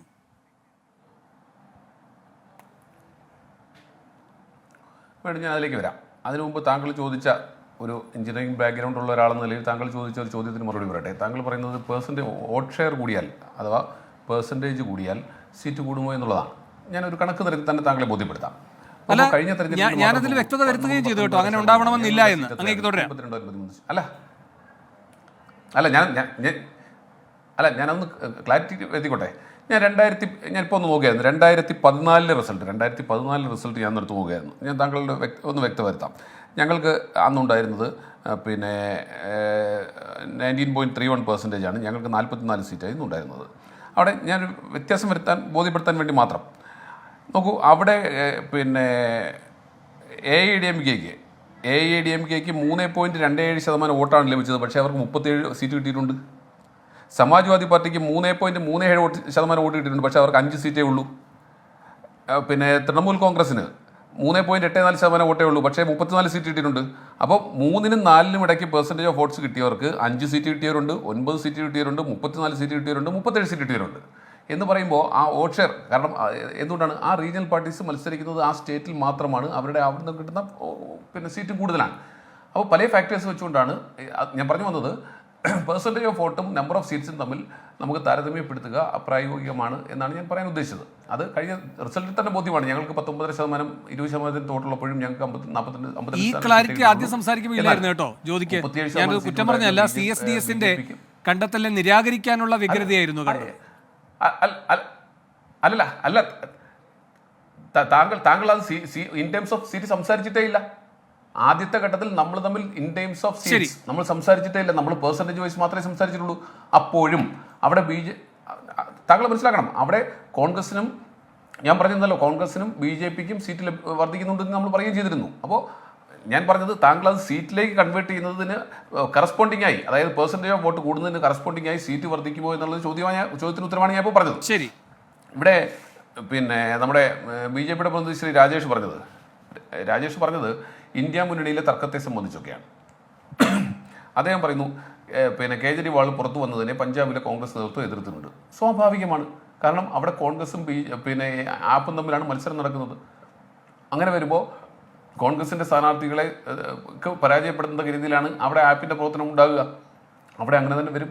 പക്ഷേ ഡൽഹിയിലെ പിന്നെ കോൺഗ്രസ് മത്സരിക്കുന്ന സീറ്റുകളിൽ പോലും ശ്രീ അരവിന്ദ് കെജ്രിവാൾ പോയി പ്രചാരണം നടത്തിയിട്ടുണ്ട് കോൺഗ്രസിന് അനുകൂലമായി. ഇനി തൃണമൂൽ കോൺഗ്രസ് ഞങ്ങളോടൊപ്പം അല്ല മത്സരിക്കുന്നത്, അല്ലെങ്കിൽ ഞങ്ങളുടെ പിന്നെ പാർലമെൻറ്റിലെ ഞങ്ങളുടെ ലീഡർക്കെതിരായിട്ട് അദ്ദേഹത്തെ പരാജയപ്പെടുത്താൻ വേണ്ടി പരമാവധി ശ്രമിക്കുന്നുണ്ട്. കോൺഗ്രസിനെ പരാജയപ്പെടുത്താൻ വേണ്ടി തൃണമൂൽ കോൺഗ്രസ് അവിടെ ശ്രമിക്കുന്നുണ്ട്. പക്ഷേ ദേശീയ തലത്തിൽ വരുമ്പോൾ ഇന്ത്യ മുന്നണിയുടെ ഭാഗമായി നിൽക്കും BJPക്കെതിരായി ഏറ്റവും കൂടുതൽ പിന്നെ പ്രകടമായി നിൽക്കുന്ന ഒരു നേതാവ് തന്നെയാണ് മമതാ ബാനർജി. ആർക്കും തർക്കമില്ലല്ലോ. എന്ന് മാത്രമല്ല ജ്യോതി, കഴിഞ്ഞ ദിവസത്തെ യോഗത്തിൽ വരാൻ കഴിഞ്ഞിട്ടില്ല മമതയ്ക്ക് എങ്കിലും അവർ അറിയിച്ചിട്ടുണ്ട് 9 വളരെ പ്രധാനപ്പെട്ട സീറ്റുകളിലേക്കുള്ള മത്സരം നടക്കുന്നുകൊണ്ടാണ് വരാത്തതെന്ന്. അപ്പോഴും പ്രതിനിധി അയക്കാമായിരുന്നു, അയച്ചില്ല. പക്ഷെ അപ്പോഴും അവരൊരു കണക്ക് പറയുന്നതിൽ TMC, കോൺഗ്രസ്, CPM എല്ലാം ചേർന്ന് അവിടെ നിന്ന് 30 സീറ്റ് വരുമെന്നാണ്. അപ്പോൾ ആ പറച്ചില്ലെങ്കിലും ഒരു ഐക്യം പ്രകടമാണ്. അങ്ങേക്ക് തുടരാം. അതെ, തീർച്ചയായിട്ടും കേരളത്തിലും അത് തന്നെയാണ് അവസ്ഥ. കേരളത്തിലും BJP ഒഴികെയുള്ള മുന്നണികൾ വരുമ്പോൾ അത് ഇന്ത്യ മുന്നണിയുടെ ഭാഗമാകും എന്ന കാര്യത്തിൽ ഒരു തർക്കവും വേണ്ട. ഇവിടെ ഭാജപ അഥവാ BJPയെ സംബന്ധിച്ച് നമുക്ക് പല കാര്യങ്ങളും ഞാൻ തിരിച്ചൊന്ന് ചോദിക്കട്ടെ. ഇപ്പോൾ താങ്കൾ എന്നോട് ചോദിച്ച JDS കർണാടകത്തിൽ അവരോടൊപ്പം ചേരുന്നു എന്ന് പറയുന്നു. ആ JDS കേരളത്തിൽ എവിടെയാണ് നിൽക്കുന്നത്? ആ JDS BJPയോടൊപ്പം ഉണ്ടോ? അവിടെ ഒരു വൈരുദ്ധ്യമില്ലേ രാഷ്ട്രീയത്തിൽ? സ്വാഭാവികമാണ്, ഓരോ സ്റ്റേറ്റിലേക്കും വരുമ്പോൾ അങ്ങനെ വ്യത്യസ്തമായ നിലപാടുകൾ സ്വീകരിക്കാറുണ്ട്. ഇപ്പോൾ NCP മഹാരാഷ്ട്രയിൽ ഞങ്ങളോടൊപ്പമാണ്, കേരളത്തിൽ വരുമ്പോൾ അത് LDFിൻ്റെ ഭാഗമാണ്. അപ്പോൾ സംസ്ഥാനാടിസ്ഥാനത്തിൽ ചില വ്യത്യാസങ്ങൾ BJP മുന്നണിയിലും ഉണ്ടാകാറുണ്ട്, പിന്നെ ഇന്ത്യ മുന്നണിയിലും ഉണ്ടാകാറുണ്ട് എന്നതിനെ സംബന്ധിച്ച് ഞാൻ സൂചിപ്പിച്ചു എന്ന് മാത്രം. ശ്രീ ജോസ് കുട്ടി പറഞ്ഞതുപോലെ ഇവിടെ സ്വാഭാവികമായിട്ടും ഞാൻ ഈ സർവേ ഒന്നും അതുപോലെ അടച്ചാക്ഷേപിക്കാനോ തള്ളിക്കളയാനൊന്നും ആളല്ല. പക്ഷേ ഇവിടെ മുൻകാലങ്ങളിലൊക്കെ വ്യത്യസ്തമായി ഒരേ പാറ്റേണിലെ സർവേ റിസൾട്ട് വരുമ്പോൾ അതിനകത്ത് എന്തൊക്കെയോ നമുക്ക് ചീഞ്ഞു നടന്നുണ്ടോ സംശയിച്ചാൽ അവരെ കുറ്റപ്പെടുത്താനാകില്ല. ഒരേ രീതിയിൽ തന്നെ പണ്ടൊക്കെ എങ്ങനെയാണ് താങ്കൾ ഞാനും ഒക്കെ കണ്ടിട്ടുള്ളത്, എല്ലാ സർവേകളിലും വരുന്നത് വളരെ വ്യത്യാസം ഉള്ള സർവേകൾ വരാറുണ്ട്. നമ്മളതിൽ ഏറ്റവും പ്രിസിഷൻ ആക്യുറേറ്റ് ആയിട്ടുള്ളത് ഏതാണെന്ന് നമ്മൾ തീരുമാനിക്കുന്നത് പിറ്റേന്ന് റിസൾട്ട് വന്നു കഴിയുമ്പോഴാണ്. ഇവിടെ ഒന്നിനും ഒരു വ്യത്യാസമില്ല. എല്ലാവരും പറയുന്നത് എന്താണ്, 350 സീറ്റ് BJP മുന്നണിക്ക് ലഭിക്കുമെന്ന്, 150 സീറ്റ് കോൺഗ്രസ് മുന്നണിക്ക് ലഭിക്കുമെന്ന് എല്ലാവരും ഒരുപോലെ കണ്ണടച്ചുകൊണ്ട് പറയുകയാണ്. അവിടെയൊക്കെയാണ് നമ്മളെ സംബന്ധിച്ച് സംശയം ജനിപ്പിക്കുന്നതും. ഞങ്ങൾക്ക് ഫീൽഡിൽ നിന്ന് കിട്ടിയിട്ടുള്ള കണക്കുകൾ 295 എന്നുള്ള ഫിഗറിലേക്ക് ഞങ്ങൾ എത്തിയിരിക്കുന്നതും ഞങ്ങളെ സംബന്ധിച്ച് കോൺഗ്രസിന് ഓരോ സംസ്ഥാനത്തിൽ ലഭിക്കുന്ന സീറ്റുകളെ സംബന്ധിച്ച് ഞങ്ങൾ കൃത്യമായി കണക്ക് കൂട്ടിയിട്ടുണ്ട്. ഒരു സെക്കൻഡ് ജ്യോതി, ശ്രീ KT കുഞ്ഞിക്കണ്ണൻ, ഈ 295 സീറ്റ് എന്ന് പറയുന്നുണ്ടല്ലോ, യെച്ചൂരി ഇവിടുന്ന് പങ്കെടുക്കുകയും ചെയ്തിട്ടുണ്ട് നിങ്ങളുടെ പാർട്ടിയെ പ്രതിനിധീകരിച്ച്. CPM കേരളത്തിൽ നിന്നും ബംഗാളിൽ നിന്നൊക്കെ എത്ര കിട്ടുമെന്നാണ് അവിടെ പോയി പറഞ്ഞിരിക്കുന്നത്? ഞാൻ അതിലേക്ക് വരാം. ഇവിടെ നമ്മൾ ഭൂരിപക്ഷം കൂടിയാൽ സീറ്റ് കൂടൂ, അല്ലെങ്കിൽ സീറ്റ് കൂടാതെ തന്നെ ഭൂരിപക്ഷം കൂടുന്ന അനുഭവങ്ങൾ ഉണ്ടായിട്ടുണ്ട്. ഇങ്ങനെയൊക്കെയുള്ള വളരെ കേവലമായ അല്ലെങ്കിൽ ലളിതമായ ഗണിതശാസ്ത്ര യുക്തികളിൽ ഇന്നത്തെ ഒരു ഇന്ത്യൻ സാഹചര്യത്തിൽ നമുക്ക് ഒരു കണക്കുകൂട്ടൽ നടത്താൻ പറ്റില്ല. ഏത് ഏജൻസി അവരുടെ സർവേ റിപ്പോർട്ട് അവതരിപ്പിച്ചു കഴിഞ്ഞാലും നമ്മൾ കാണേണ്ടത് ഈ തെരഞ്ഞെടുപ്പിൽ ജനങ്ങളുടെ അഭിപ്രായത്തെ രൂപപ്പെടുത്തിയ രാഷ്ട്രീയ പ്രശ്നങ്ങൾ വളരെ പ്രധാനമായിട്ട് കാണണം. തീർച്ചയായിട്ടും BJP ഹിന്ദുത്വ അജണ്ടയെ, പ്രത്യേകിച്ച് വർഗീയ വിദ്വേഷ അജണ്ടയെ മുഖ്യമായി ജനങ്ങളുടെ മുമ്പിലേക്ക് എടുത്തിട്ടുകൊണ്ട് ഭൂരിപക്ഷ ധ്രുവീകരണം ഉണ്ടാക്കാനുള്ള ശ്രമമാണ് നടത്തിയത്. ആ ശ്രമം രാജ്യത്ത് 2019 പോലെയൊന്നും വിജയിച്ചു കാണുന്നില്ല എന്ന യാഥാർത്ഥ്യത്തിന് മുമ്പിൽ നിന്നുകൊണ്ടാണ് ഇന്ത്യ മുന്നണിയുടെ ഒരു സാധ്യത, പ്രത്യേകിച്ച് ഭിന്നിച്ചു പോകുന്ന മതനിരപേക്ഷ വോട്ടുകളെ ആകെ ഏകോപിപ്പിക്കാനുള്ള വലിയ ശ്രമങ്ങൾ നടന്നിട്ടുണ്ട്. ഇന്ത്യ മുന്നണിയിലെ ഘടകകക്ഷികൾക്കകത്ത് ഒരുപാട് വൈരുദ്ധ്യങ്ങളുണ്ട്, അതിൻ്റെതായ പരിമിതികളും ദൗർബല്യങ്ങളും ആ മുന്നണിക്കുണ്ട്. അതെല്ലാം ഉണ്ടാകുമ്പോഴും ഭിന്നിച്ച് നിൽക്കുന്ന സെക്കുലർ വോട്ടുകളെ ഒന്നിപ്പിച്ച് നിർത്തുന്നതിൽ, അതുവഴി എന്താണ് BJPക്ക് വലിയ ഭീഷണി ഉയർത്തുന്നതിൽ പ്രധാനപ്പെട്ട എല്ലാ സംസ്ഥാനങ്ങളിലും ഇന്ത്യ മുന്നണിക്ക് കഴിഞ്ഞിട്ടുണ്ട്.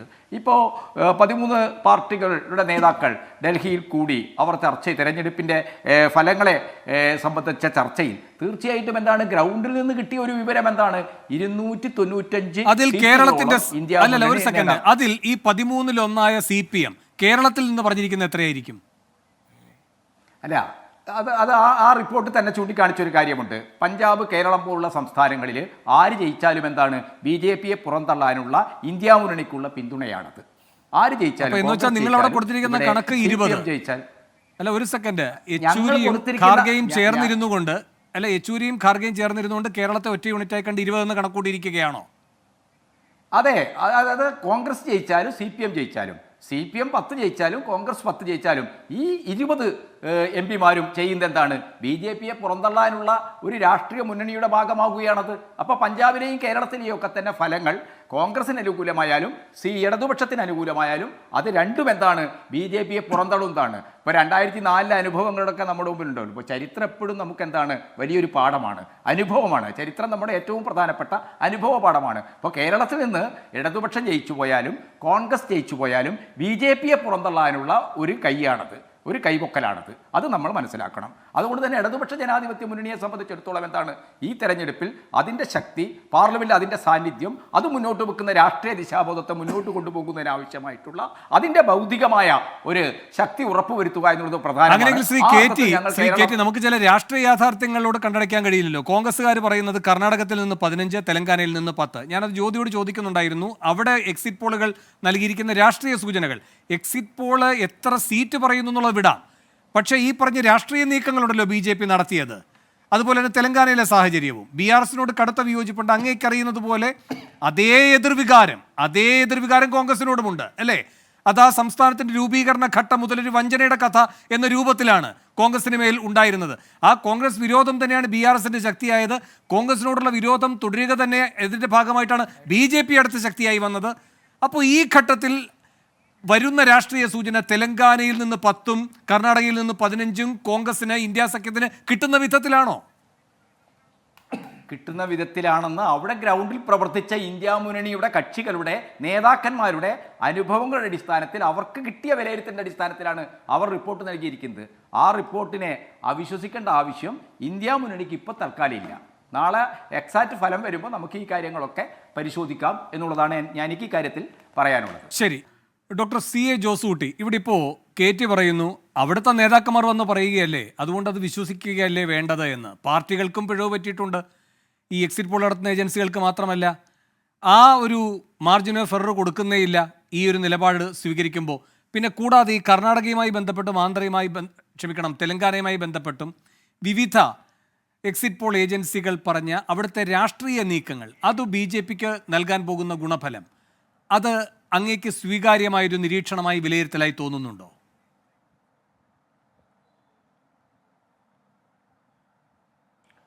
രാഷ്ട്രീയ പാർട്ടികൾ അവരുടേതായിട്ടുള്ള രീതിയിലുള്ള അവലോകനങ്ങൾ നടത്തുന്നുണ്ട്. അത് നമ്മൾ പരിശോധിച്ചാൽ മിക്കവാറും ഉള്ള എല്ലാ തിരഞ്ഞെടുപ്പുകളിലും രാഷ്ട്രീയ പാർട്ടികൾ അവരുടേതായിട്ടുള്ള രാഷ്ട്രീയ നിലപാടുകളുടെ ഭാഗമായും അവരുടെ പക്ഷം പറയുന്നതിൻ്റെ ഭാഗമായും വിലയിരുത്തലുകൾ നടത്തും. അത് ചിലപ്പോൾ ഗ്രൗണ്ട് റിയാലിറ്റി മറ്റൊന്നാണെങ്കിൽ കൂടി രാഷ്ട്രീയമായിട്ട് അത് തുറന്നു പറയുകയൊന്നും അത്ര എളുപ്പമുള്ള കാര്യമല്ല. അപ്പോൾ സ്വാഭാവികമായും അവർ ജയിക്കുമോ തോൽക്കുമോ എന്നതിനൊക്കെ അപ്പുറത്ത് അതൊരു രാഷ്ട്രീയമായ ഒരു നിലപാടാണ്, അല്ലാതെ മറ്റെന്തെങ്കിലും മറച്ചു വയ്ക്കാൻ വേണ്ടിയിട്ടുള്ളൊരു ശ്രമമായിട്ട് ഞാൻ കാണുന്നില്ല. എന്നാൽ നമ്മൾ സ്വാഭാവികമായിട്ട് ഇപ്പോൾ കർണാടകയിലെ സംഭവ വികാസങ്ങളുടെ ഭാഗമായി കഴിഞ്ഞ പ്രാവശ്യം തന്നെ BJP വലിയ ഭൂരിപക്ഷത്തിലാണ് അവിടെ ജയിച്ചത്. എന്നാൽ ചില രാഷ്ട്രീയ പ്രശ്നങ്ങൾ അവിടെ ഉള്ളതുകൊണ്ട് BJPക്ക് കഴിഞ്ഞ പ്രാവശ്യത്തെ പോലൊരു വലിയ മൃഗീയമായ ഭൂരിപക്ഷം അവിടെ കിട്ടുമെന്നുള്ള വിലയിരുത്തലുകൾ കാണുന്നില്ല. ഏതാനും ചില സീറ്റുകളിൽ കോൺഗ്രസ് അവിടെ വിജയിക്കാൻ സാധ്യതയുണ്ട്. തെലങ്കാനയിലും കഴിഞ്ഞ അസംബ്ലി തെരഞ്ഞെടുപ്പിന്റെയൊക്കെ പക്ഷേ ഡോക്ടർ ജോസൂട്ടി ഒരു പോൾ ഏജൻസി പോലും കോൺഗ്രസ് 2 അക്കം കടക്കും എന്ന് പറയുന്നില്ല. എല്ലാവർക്കും പിഴവ് പറ്റുമോ?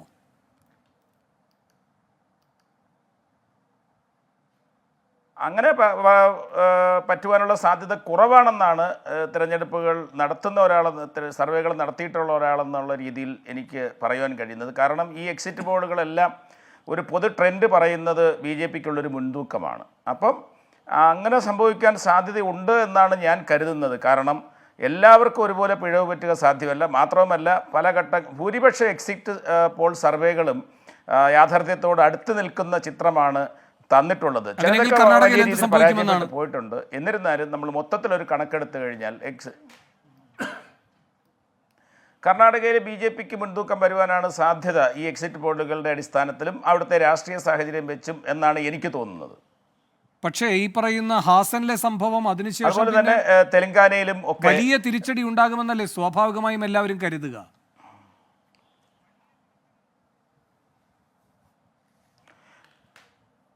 അങ്ങനെ കരുതുക എളുപ്പമല്ല. കാരണം ഈ തെരഞ്ഞെടുപ്പിലെ ഏറ്റവും പ്രധാനപ്പെട്ട ഘടകമായി ഞാൻ കാണുന്നത് ഇപ്പം മറ്റ് പല വിഷയങ്ങളെക്കാൾ ഉപരിയായി മോദിയിൽ ഊന്നിയിട്ടുള്ള ഒരു തെരഞ്ഞെടുപ്പാണ് നടക്കുന്നത്. അതുകൊണ്ടാണ് ജനങ്ങൾ വലിയ കഷ്ടപ്പാടുകൾ നേരിടുന്നുണ്ടെങ്കിലും, വിലക്കയറ്റമുണ്ടെങ്കിലും, മറ്റ് നിരവധിയായ ദൈനംദിന പ്രശ്നങ്ങളുണ്ടെങ്കിലും അതിനെയെല്ലാം മറികടന്ന് ഈ നേതൃത്വത്തിന് ഈ കാരിസ്മാറ്റിക് ലീഡറിനെ അംഗീകരിക്കുന്ന ഡോക്ടർ ജോസൂട്ടി ഇപ്പൊ വടക്കു പടിഞ്ഞാറ് തെക്ക് കിഴക്ക് എന്ന് പറഞ്ഞ് വേർതിരിക്കുകയാണ് എങ്കിൽ നമ്മുടെ രാഷ്ട്രീയ ഭൂമിശാസ്ത്രത്തെ ഈ പ്രശാന്ത് കിഷോറൊക്കെ ചെയ്യുന്ന പോലെ വിഭജിച്ചാൽ അങ്ങീ പറയുന്നത് പോലെ വടക്ക് കിഴക്കൻ മേഖലയിൽ മോദി അങ്ങനെയെങ്കിൽ ഇതിനേക്കാൾ കൂടുതൽ ശക്തനായി നിൽക്കണം. അപ്പോൾ അവിടെ അങ്ങനെ കാണുന്നില്ല, അവിടെ സീറ്റ് കുറയാമെന്നാണ് കാണുന്നത്. അത് തെക്ക് കിഴക്കൻ മേഖലയിലൂടെ പരിഹരിക്കുമെന്ന് പറയുന്നത്. അപ്പോൾ ഇത്തവണ 2024 ആകുമ്പോൾ തെക്ക് കിഴക്കൻ ഇന്ത്യയിലാണോ മോദി പ്രഭാവമുള്ളത്? വടക്ക് പടിഞ്ഞാറൻ മേഖലയിൽ മോദി പ്രഭാവം കുറയുമോ? അങ്ങനെ ഒരു ഇരട്ട വ്യക്തിത്വമാണോ മോദിയിലൂടെ കണ്ടതപ്പോൾ? അത് കുറച്ച് വിശ്വാസയോഗ്യമല്ല എന്ന് തോന്നുന്നു.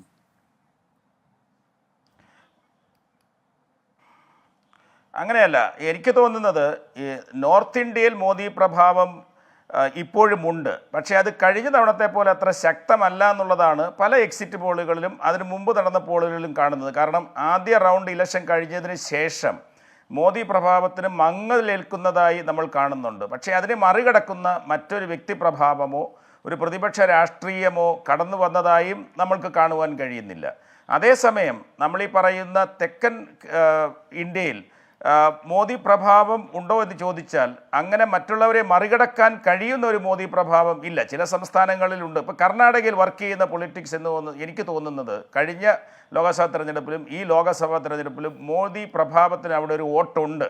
അത് പ്രതിപക്ഷ രണ്ട് സംസ്ഥാനങ്ങളിലേക്കായിട്ട് കുറയ്ക്കേണ്ട. കർണാടകത്തിലുണ്ട്, തെലങ്കാനയിലുണ്ട്. ഈ എക്സിറ്റ് പോൾ ഫലങ്ങൾ പ്രകാരമാണെങ്കിൽ ഇപ്പോൾ ആക്സിസ് മൈ ഇന്ത്യയെ പോലെ കൃത്യമായി ഇത് നിർവചിച്ച ചരിത്രമുള്ള ഒരു ഏജൻസി പറയുന്നത് 27% കേരളത്തിൽ BJPയുടെ വോട്ട് ഷെയർ വരും, 25% അവർ CPM പറയുന്നത്. ഒന്ന് ആലോചിച്ച് നോക്കണം. ഇനി അതവിടെ നിൽക്കട്ടെ. കർണാടകയിൽ ഈ പറയുന്ന എക്സിറ്റ് പോൾ ഏജൻസികളെല്ലാം പറയുന്നത് സീറ്റ് അധികം കിട്ടണമെന്നില്ല, പക്ഷെ വോട്ട് ഷെയർ കൂടുമെന്നാണ്. ഒഡീഷയിൽ അങ്ങനെയല്ല, സീറ്റ് തന്നെ കൂടി വേണമെങ്കിൽ BJDയേക്കാൾ ബിജു ജനതാദളിനേക്കാൾ മുന്നിലേക്ക് വരാം. അതുപോലെ തന്നെ ബംഗാളിൽ മുന്നേറ്റം.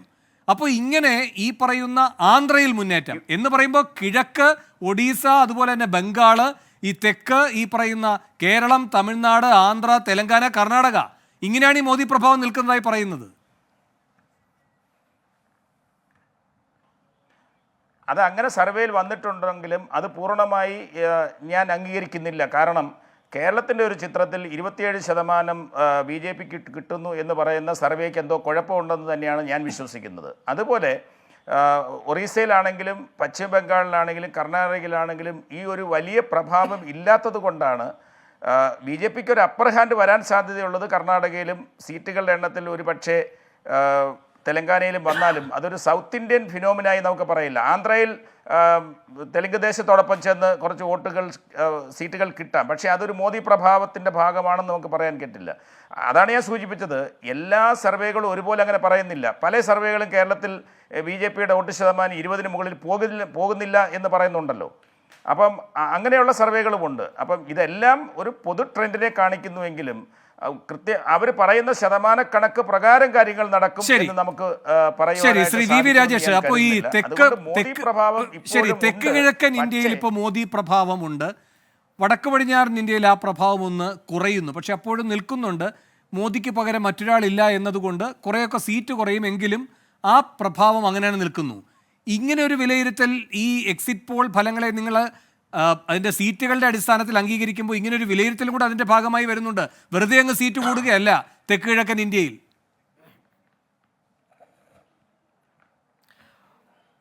വേണോ, നരേന്ദ്രമോദി പ്രഭാവം ഇന്ത്യയിൽ എമ്പാടുമുണ്ട്. ഇനി ആരൊക്കെ അംഗീകരിച്ചാലും അംഗീകരിച്ചില്ലെങ്കിലും നരേന്ദ്രമോദി പ്രഭാവം ഇന്ത്യയിൽ മുഴുവനും ഉണ്ട്, വർഷങ്ങളായി ഉണ്ട് എന്നുള്ളത് വസ്തുത തന്നെയാണ്. എന്നാൽ അപ്പോൾ നിങ്ങൾ ചോദിക്കും, അങ്ങനെയാണെങ്കിൽ ചില സ്ഥലങ്ങളിൽ സീറ്റുകൾ നഷ്ടപ്പെടുന്നു, ചില സ്ഥലങ്ങളിൽ ലഭിക്കുന്നു. അതാത് സ്ഥലങ്ങളിൽ മത്സരിക്കുന്ന സ്ഥാനാർത്ഥി ഒരു ഘടകമാണ്. ആ സ്ഥാനാർത്ഥിയുടെ പ്രവർത്തനം, അതോടൊപ്പം തന്നെ മറുഭാഗത്ത് വരുന്ന സ്ഥാനാർത്ഥികൾ, അപ്പോഴവിടെ ഉണ്ടാകുന്ന രാഷ്ട്രീയ സാഹചര്യം, ഇക്കാര്യങ്ങളും കൂടി കണക്കിലെടുത്ത് 2014, 2019, 2024 എടുത്താൽ നിങ്ങൾ ഏറ്റവും കൂടുതൽ ശ്രദ്ധിച്ചിട്ടുള്ളത് നിലനിൽക്കുന്ന MP-മാരുമായി ബന്ധപ്പെട്ട എന്തെങ്കിലും എതിർവികാരമുണ്ടെങ്കിൽ അത് മാറ്റുകയാണ്. 40% 2024 നിങ്ങൾ എത്തിയപ്പോൾ ഈ പറയുന്ന ഇൻകംബന്റ് MPസിനെ മാറ്റിയത്. ഞാൻ പറഞ്ഞത് ഉണ്ടായിരുന്ന MP-മാർ തന്നെ മത്സരിക്കുന്നതിനെ കുറിച്ച് മാത്രമല്ല, അവിടെ മത്സരിക്കുന്ന സ്ഥാനാർത്ഥിയുടെ പശ്ചാത്തലം, അവിടെ തെരഞ്ഞെടുപ്പ് സമയത്ത് ഇപ്പോൾ തെരഞ്ഞെടുപ്പ് സ്ഥാനാർത്ഥികളെ മാറ്റി പരീക്ഷിച്ചിരിക്കുന്നു. 40% ആളുകളെ വരെ മാറ്റി പരീക്ഷിച്ച ഏക പാർട്ടിയാണ് നിങ്ങൾ. പിന്നെ സ്ഥാനാർത്ഥിയുടെ ന്യൂനത പറഞ്ഞാൽ എങ്ങനെ ശരിയാവുക? അല്ല, ഞാനൊന്ന് പറയട്ടെ വേണു, ഈ ചർച്ച തുടങ്ങിയത് മുതൽ തന്നെ സർവേകൾ, എക്സിറ്റ് സർവേകൾ BJPക്ക് ഒരു അപ്പർ ഹാൻഡ് വന്നതുകൊണ്ട് ചർച്ച തുടങ്ങിയത് മുതൽ തന്നെ എന്നെ ആക്രമിക്കുക എന്നുള്ള നരം ദയവ് സ്വീകരിക്കരുത്. എനിക്ക് കൂടി പറയാനുള്ളൊരു അവസരം തരണം. ഇപ്പോൾ സീറ്റ് കുറച്ച് കൂടുതൽ കിട്ടുമെന്ന് പറഞ്ഞ് ഞങ്ങൾ ചെയ്ത് എന്തോ ഒരു മഹാ അപരാധമാണെന്നുള്ള രീതിയിലാണ് എനിക്ക് തോന്നുന്നത് മാധ്യമങ്ങളുടെ വിലയിരുത്തലായിട്ട്. എനിക്ക് പറയാനുള്ള അവസരം തരണം. അതായത് നാമനിർദ്ദേശ പത്രിക കൊടുത്തത് മുതൽ പ്രചരണം നടക്കുന്ന കാലയളവിൽ ഓരോ മണ്ഡലങ്ങളിലും വ്യത്യസ്ത സാഹചര്യങ്ങൾ ഉരുത്തിരിഞ്ഞ് വരാറുണ്ട്. ആ സാഹചര്യങ്ങൾ ഉൾപ്പെടെ ഒരു സ്ഥാനാർത്ഥിയുടെ വിജയപരാജയങ്ങൾ നിശ്ചയിക്കാറുണ്ട്. ഇനി നരേന്ദ്രമോദി മത്സരിക്കുന്നു എന്ന് കരുതിയിട്ട് ഇന്ത്യയിലെ 540 മണ്ഡലങ്ങളിലും BJP തന്നെ വിജയിക്കണം, ഇനി വിജയിച്ചില്ലെങ്കിൽ നരേന്ദ്രമോദി പ്രഭാവം ആ പ്രദേശത്ത് മങ്ങലായിപ്പോയി എന്ന വിശകലനത്തിലേക്ക്, വ്യാഖ്യാനത്തിലേക്ക് എത്തുന്നത് ഉചിതമല്ല.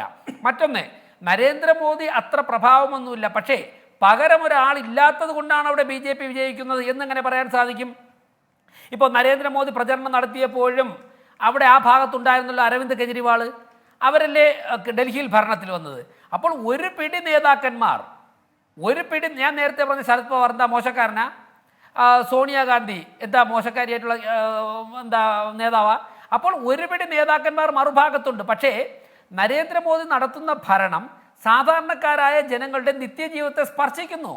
അതുകൊണ്ട് അവർ നരേന്ദ്രമോദിക്ക് വോട്ട് ചെയ്യുന്നു. ചില സീറ്റുകൾ ഞങ്ങൾക്ക് നഷ്ടപ്പെടുന്നത് ആ പ്രദേശത്ത് അതാത് സമയത്ത് ഉരുത്തിരിഞ്ഞു വരുന്ന സാഹചര്യങ്ങളുടെ അടിസ്ഥാനത്തിലാണ് ചില സീറ്റുകൾ നഷ്ടപ്പെടുന്നത്. അതുകൊണ്ട് നരേന്ദ്രമോദി എന്ന നേതാവിൻ്റെ പ്രഭാവം രാജ്യത്ത് മങ്ങിത്തുടങ്ങി എന്നുള്ള ഒരു വിശകലനത്തിലേക്ക് ഒരു ചർച്ച കൊണ്ടെത്തിക്കുന്നതിൽ എനിക്ക് യോജിപ്പില്ല. ശ്രീ ജ്യോതികുമാർ ചാമക്കാല, തെക്ക് കിഴക്കൻ ഇന്ത്യയിൽ ഇത്തവണ BJP വരുമെന്ന് എല്ലാ സർവേകളും പറയുന്നു. ഒരു പ്രധാന ഘടകമായി പറയുന്നത് മോദിയുടെ ആ തന്ത്രം വിജയിച്ചു എന്നാണ്. പിന്നെ വടക്ക് പടിഞ്ഞാറൻ ഇന്ത്യയിൽ മോദിക്ക് പകരക്കാരനില്ല, അതുകൊണ്ട് ഒരു 50 സീറ്റോളമൊക്കെ കുറയാം, പക്ഷേ ശക്തമായ നില തന്നെ തുടരും. ഹിന്ദി ഹൃദയഭൂമിയിൽ BJPയുടെ സ്വാധീനം, മോദിയുടെ സ്വാധീനമെന്നും പറയുന്നു.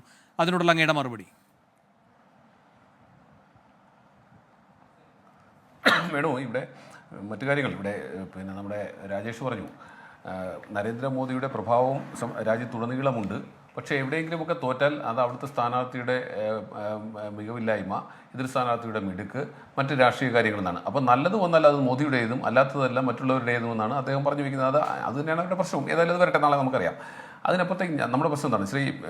ജോസൂട്ടി പറഞ്ഞു, എനിക്ക് അദ്ദേഹത്തെ വളരെ കാലം മുതലേ അറിയാം, എൻ്റെ സീനിയറായി പഠിച്ചയാളാണ്. അതിനുശേഷം ഞാൻ സിൻഡിക്കേറ്റിൽ വന്നപ്പോൾ അദ്ദേഹം അവിടുത്തെ അധ്യാപകനായിരുന്നു. അദ്ദേഹത്തിന് ഈ സർവേയുമായി ബന്ധപ്പെട്ട താല്പര്യത്തെക്കുറിച്ച് അറിയാൻ ഞാൻ ഒരുപാട് അതിൻ്റെ സിൻഡിക്കേറ്റ് അംഗമെന്ന നിലയിൽ ഞങ്ങൾ തമ്മിൽ ഒരുപാട് ഇൻട്രാക്ട് ചെയ്യുകയും ഒരുപാട് കമ്മ്യൂണിക്കേറ്റ് ചെയ്യുകയൊക്കെ ചെയ്തിട്ടുണ്ട്. അപ്പോൾ അദ്ദേഹത്തിൻ്റെ ആ താല്പര്യത്തെക്കുറിച്ചൊന്നും എനിക്കൊരു അഭിപ്രായ വ്യത്യാസമില്ല. പക്ഷേ അദ്ദേഹം ഇപ്പോൾ കർണാടകയിലെ രാഷ്ട്രീയത്തിൽ അത്രയും ഒന്നും BJP മുന്നോട്ട് വരാൻ കഴിയില്ല എന്ന് പറയുമ്പോഴും അതിനപ്പുറത്തേക്ക് ചില കാര്യങ്ങൾ കൂടിയുണ്ട്. കർണാടകയിലും തെലങ്കാനയിലും പുതിയ സർക്കാർ വന്നതിന് ശേഷം അവിടെ നടപ്പിലാക്കിയിട്ടുള്ള ജനക്ഷേമ പ്രവർത്തനങ്ങളെ നിങ്ങളാരും കാണാതെ പോകുന്നു.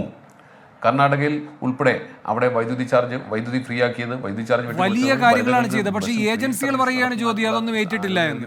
വനിതകളുടെ അക്കൗണ്ട്, അതെ, അവിടെയാണ് ഞങ്ങൾ പറഞ്ഞത്, ഞങ്ങൾ എന്തുകൊണ്ട് അത്രയും സീറ്റുകൾ ലഭിക്കുന്നു എന്ന് തീരുമാനിക്കുന്നു. ഞങ്ങൾക്ക് എങ്ങനെയാണ് ഗ്രാസ് റൂട്ടിൽ നിന്ന് അത്രയും റിപ്പോർട്ടുകൾ കിട്ടുന്നത്? അത് കർണാടകയിൽ മാത്രമല്ല, തെലങ്കാനയിലും താങ്കൾ ചോദിച്ച 2 സംസ്ഥാനങ്ങളിലും ഞങ്ങൾ നടപ്പിലാക്കിയിട്ടുള്ള ജനോപകാരപ്രദമായിട്ടുള്ള പദ്ധതികൾ ഞങ്ങളുടെ പ്രകടന പത്രികയിൽ പറയുന്നത് അപ്പടി നടപ്പാക്കിയിട്ടാണ് ഞങ്ങൾ ആ ജനങ്ങളെ അഭിമുഖീകരിക്കുന്നത്. അതുകൊണ്ട് തന്നെ ഞങ്ങൾക്ക് ജയിക്കാൻ കഴിയുമെന്ന ആത്മവിശ്വാസമുണ്ട്. എത്ര കേന്ദ്രാവിഷ്കൃത പദ്ധതികൾ നടപ്പിലാക്കിയാലും അതിനേക്കാൾ എത്രയോ മെച്ചമാണ്. താങ്കൾക്ക് തന്നെ അറിയാമല്ലോ, നമുക്ക് ശ്രമിച്ചെടുക്കുമ്പോൾ ഞാൻ അതിലേക്കൊന്നും കിടക്കാത്തത്. അതൊക്കെ നടപ്പിലാക്കിയിട്ടുള്ള സർക്കാർ എന്ന നിലയിൽ ഞങ്ങളെ സംബന്ധിച്ച് ധൈര്യത്തോടുകൂടി ജനങ്ങളെ അഭിമുഖീകരിക്കാൻ കഴിഞ്ഞിട്ടുണ്ട്. കർണാടകയിലും താങ്കൾ ചോദിച്ച 2 സംസ്ഥാനങ്ങളിൽ പ്രത്യേകിച്ച്, കാരണം ഞങ്ങൾ അധികാരത്തിൽ വന്നതിന് ശേഷം ഞങ്ങളുടെ പ്രകടന പത്രികയിൽ പറഞ്ഞിരിക്കുന്ന കാര്യങ്ങൾ നടപ്പിലാക്കിക്കൊണ്ടാണ് തുടങ്ങിയിട്ടുള്ളത്. ഒരുപാട് സാമ്പത്തിക പദ്ധതികൾ സർക്കാർ ഉണ്ടായിട്ടുണ്ട്, എന്നിട്ട് പോലും അത് നടപ്പിലാക്കിക്കൊണ്ടാണ് വന്നിട്ടുള്ളത്. അതിൻ്റെ ഒരു പ്രതിഫലനം ഈ റിസൾട്ടിൽ ഉണ്ടാകും എന്ന കാര്യത്തിൽ ഒരു തർക്കവുമില്ല. അതുകൊണ്ടുകൂടിയാണ് ഞങ്ങൾക്ക് ഈ കർണാടകയിലും തെലങ്കാനയിലും കൂടുതൽ സീറ്റുകൾ ലഭിക്കും എന്ന് ഞങ്ങൾ പറഞ്ഞിട്ടുള്ളത്. അപ്പോൾ ആ ഫാക്ടേഴ്സ് നമ്മൾ കാണാതെയാണ് അവിടെ മോദി പ്രഭാവമുണ്ട് എന്ന് പറയുന്നത്. കഴിഞ്ഞ പാർലമെൻറ്റ് തെരഞ്ഞെടുപ്പിന് ശേഷം ആണല്ലോ കർണാടകയിൽ, പോട്ടെ, തെലങ്കാനയിൽ ഏറ്റവും അവസാനം എത്ര നാളായി പുതിയ മന്ത്രിസഭ വന്നിട്ട്? വളരെ ചുരുങ്ങിയ നാളുകളിൽ. ഈ ഹണിമൂൺ പീരീഡ് പറഞ്ഞാൽ ഹണിമൂൺ പീരീഡിലാണ് നടന്നുകൊണ്ടിരിക്കുന്നത് ഇത് കടന്നു പോകുന്നത്. അപ്പോൾ ആ രീതിയിൽ അത്തരത്തിൽ ഞങ്ങൾക്ക് കൃത്യമായ ബോധ്യമുള്ളതിൻ്റെ കൂടി അടിസ്ഥാനത്തിലാണ് ദേശീയ തലത്തിൽ ഇത്തരത്തിലുള്ള വിലയിരുത്തലുണ്ടായിട്ടുള്ളത്. അതുകൊണ്ട് തന്നെ ഏതായാലും നമ്മളിപ്പോൾ ഇവിടെ 9 മണിക്ക് ഇത് അവസാനിപ്പിച്ച് നാളെ 9 മണിയാകുമ്പോഴത്തേക്കും ഇതിനെ സംബന്ധിച്ചുള്ള ക്ലിയർ പിക്ചർ നമ്മുടെ മുമ്പിൽ എത്തുകയാണ്. അപ്പോൾ വെറും 12 മണിക്കൂർ അകലെ നിൽക്കുന്ന ഒരു വിഷയത്തെ സംബന്ധിച്ച് നമ്മൾ ചർച്ച ചെയ്തുകൊണ്ടിരിക്കുമ്പോൾ ഞങ്ങൾക്ക് ഇപ്പോഴും നല്ല ശുഭാപ്തി വിശ്വാസമാണ്. ഞങ്ങളുടെ പ്രവർത്തകരിൽ നിന്ന്, ഗ്രാസ് റൂട്ടിൽ നിന്ന് ലഭിച്ചിട്ടുള്ള കണക്കുകളുടെ അടിസ്ഥാനത്തിൽ ഞങ്ങൾ 295 എന്ന നമ്പറിലേക്ക് നിൽക്കുകയാണ് ഇപ്പോൾ. ശരി, അവസാനം ശ്രീ KT കുഞ്ഞിക്കണ്ണൻ. കഴിഞ്ഞ 10 വർഷക്കാലത്തെ ജനദ്രോഹപരമായ നയമെന്ന് പറയുന്നത് അത് വലിയ രീതിയിൽ ഈ രാഷ്ട്രത്തിൻ്റെ സമ്പത്താകെ ഏതാനും ചില കോർപ്പറേറ്റുകളിൽ കേന്ദ്രീകരിച്ച ഭരണം. രാജ്യത്തെ മഹാഭൂരിപക്ഷം ആളുകൾ ദരിദ്രരായ, പട്ടിണിക്കാരായ, തൊഴിലില്ലാത്തവരായ ഭരണം. ആ ഭരണം അവസാനിപ്പിക്കാൻ ഇന്ത്യ കൂട്ടായ്മയ്ക്ക് ഈ തെരഞ്ഞെടുപ്പിൽ കഴിയുന്നില്ലെങ്കിൽ നമ്മുടെ രാജ്യത്തിന് ചരിത്രത്തിൽ ഏൽക്കുന്ന ഏറ്റവും വലിയ ഒരാഘാതമായിരിക്കും. ആ നിർഭാഗ്യകരമായ അവസ്ഥ ഉണ്ടാകാതിരിക്കണം. മോഡി പ്രഭാവം എന്നൊക്കെ പറയുന്നത് ബിൽഡപ്പ് ചെയ്തെടുത്താണ്, ബൂസ്റ്റ് ചെയ്തെടുത്താണ് മോഡിയുടെ ഇമേജ് എന്ന് പറയുന്നത്. നമുക്കെല്ലാവർക്കും അറിയാം, 2002 ഗുജറാത്ത് വംശഹത്യക്ക് ശേഷം അദ്ദേഹത്തെ ഇന്ത്യയിലെയും ലോകത്തിലെയും പ്രധാനപ്പെട്ട മാധ്യമങ്ങളെല്ലാം വിശേഷിപ്പിച്ചത് ന്യൂനപക്ഷങ്ങളുടെ രക്തക്കറ പുരണ്ട നരാധവനെന്നാണ്. ആ നരാധവൻ വികാസ് പുരുഷനാണെന്ന് പറഞ്ഞ് 2011 പുതിയൊരു ഇമേജ് ഉണ്ടാക്കിയെടുത്തത് ഇന്ത്യയിലെ മാധ്യമങ്ങളാണ്. ആ മാധ്യമങ്ങൾക്ക് പോലും സംരക്ഷിക്കാനാവാത്ത രീതിയിൽ മോഡിയുടെ ഇമേജ് പൊളിഞ്ഞു വീഴുന്നതാണ് ഈ തെരഞ്ഞെടുപ്പിൽ കഴിഞ്ഞത്. 1ാം ഘട്ടം 21 സംസ്ഥാനങ്ങൾ തെരഞ്ഞെടുപ്പ് നടന്നപ്പോൾ ആ തെരഞ്ഞെടുപ്പിൽ പോളിംഗ് ശതമാനം കുറഞ്ഞു എന്ന് വന്നപ്പോൾ തന്നെ മോഡി പ്രഭാവം നിലനിൽക്കുന്നില്ല എന്ന യാഥാർത്ഥ്യമാണ് രാജ്യത്തിന് മാത്രമല്ല മോഡിക്ക് നന്നായി ബോധ്യപ്പെട്ടത്. അതുകൊണ്ടാണ് അദ്ദേഹം രാജസ്ഥാനിലെ ബൽസാഡയിൽ 1ാം ഘട്ട തെരഞ്ഞെടുപ്പിൻ്റെ പിറ്റേ ദിവസമാണ് അദ്ദേഹം ഏറ്റവും നികൃഷ്ടമായ രാജ്യത്തെ മുസ്ലിങ്ങൾ നുഴഞ്ഞുകയറ്റക്കാരാണ്, അവർ കുഞ്ഞുങ്ങളെ പെറ്റുകൂട്ടുന്നവരാണ്, അവർ രാഷ്ട്രസമ്പത്താകെ കവർന്നെടുക്കുന്നവരാണ് എന്ന് പറഞ്ഞുകൊണ്ട് ഭൂരിപക്ഷ സമൂഹത്തിന് അരക്ഷിത്വം ഉണ്ടാക്കാൻ ശ്രമിച്ചത്. SC ST OBC സംവരണം ഉൾപ്പെടെ ന്യൂനപക്ഷങ്ങൾക്ക് എടുത്തു കൊടുക്കും, മുസ്ലിങ്ങൾക്ക് എടുത്തു കൊടുക്കും എന്നതുപോലെയുള്ള അടിസ്ഥാനരഹിതമായ ആരോപണങ്ങൾ ഉന്നയിച്ച് ഈ രാജ്യത്ത് വിഭജനവും വിദ്വേഷവും വളർത്താൻ ശ്രമിച്ചത്. അതിലപ്പുറം തെളിവൊന്നും വേണ്ട. മോഡി എത്തപ്പെട്ട ഒറ്റപ്പെട്ടു പോകുന്ന ജനപിന്തുണ പോകുന്ന ഒരു ഭരണാധികാരിയുടെ പരിഭ്രാന്തിയാണ് ഈ തെരഞ്ഞെടുപ്പിലുടനീളം രാജ്യം കണ്ടത്. അതുകൊണ്ട് തന്നെ നരേന്ദ്രമോദി എന്ന് പറയുന്ന ഇമേജ് പൊട്ടിപ്പൊളിഞ്ഞു പോയിട്ടുണ്ട്. പക്ഷെ വീണ്ടും ഈ രാജ്യത്ത് മോഡി വരിക എന്ന് പറഞ്ഞാൽ ഈ രാജ്യത്തിൻ്റെ ചരിത്രത്തിലെ നിർഭാഗ്യകരമായ മറ്റൊരു അധ്യായമായത് മാറും. നമ്മുടെ മതനിരപേക്ഷത, ജനാധിപത്യം, ഫെഡറലിസം എല്ലാം തകരുന്ന അവസ്ഥ വരും. ശരി, എന്തായാലും നിർണായകമായ ജനവിധിക്കായി നമുക്ക് കാത്തിരിക്കാം. വളരെയധികം നന്ദി ഈ ചർച്ചയിൽ പങ്കെടുത്ത എല്ലാവർക്കും.